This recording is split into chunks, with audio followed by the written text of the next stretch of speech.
تفسير الأحلام. الجزء الثالث. إذا حلمت بأن أخاك يبكي فاعلم أنه سيصيبك مكروه وأخوك سيحزن عليك.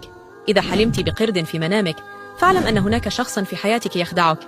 إذا حلمت بأحد المتوفين وهو يرتدي ملابس خضراء فإنه من أهل الجنة.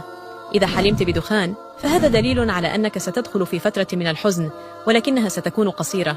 إذا حلمت بشخص يقتلك فهذا دليل على أنك كنت ستواجه مشاكل ونجوت منها.